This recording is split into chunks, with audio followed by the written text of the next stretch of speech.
Ever find yourself scrolling through old photos, listening to that one song from high school, or rewatching a childhood movie and feeling that familiar, comforting pull? It's not just a random urge. There's a powerful psychological reason why our brains actively seek out the past. What if those warm, fuzzy feelings are actually doing something profound for your well being right now?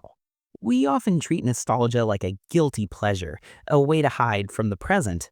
But what if I told you that for most of human history, nostalgia was considered a literal disease?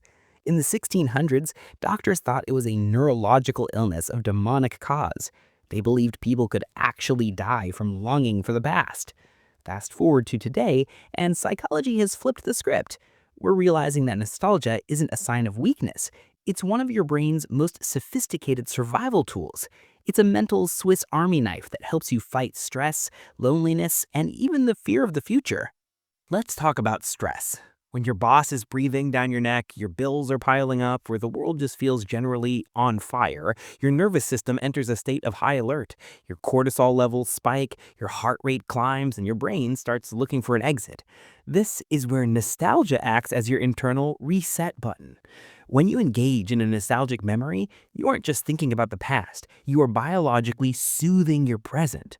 Research shows that nostalgic reflection activates the brain's reward system, specifically the ventral striatum. This releases a cocktail of dopamine and oxytocin. It's the psychological equivalent of comfort food. Just like a bowl of soup makes you feel warm on a cold day, a memory of a summer vacation from 10 years ago sends a signal to your amygdala that says, you are safe, you have been happy before. By retreating into these mental safe houses, we actually lower our physiological stress levels. It's a survival mechanism. It reminds us that our current struggle is just a chapter, not the whole book.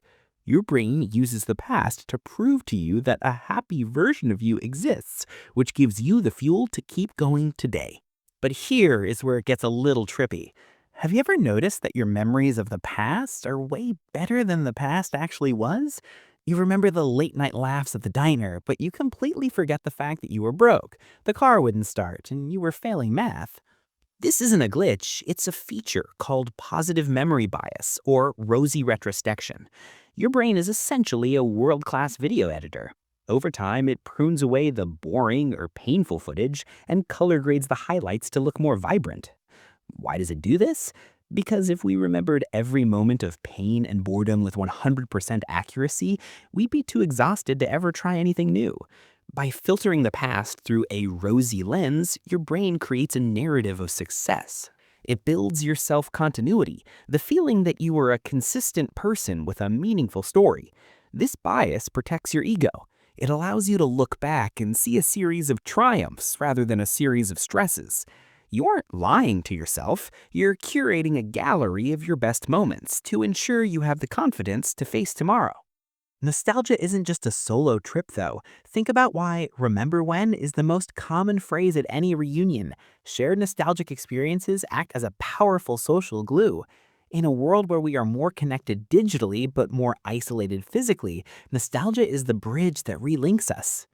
When you reminisce with a friend about a shared experience, even a bad one like a terrible job you both had, you are reinforcing your social tribe.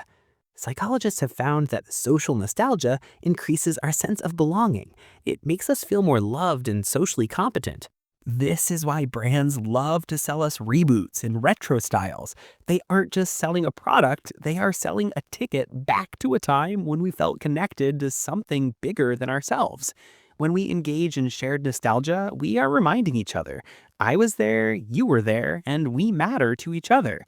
In an age of loneliness, the past is the one thing we all still have in common.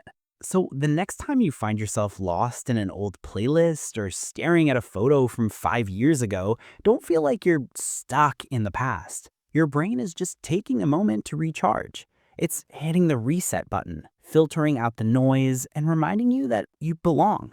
The past isn't a place where you're supposed to live, but it is the most valuable resource you own.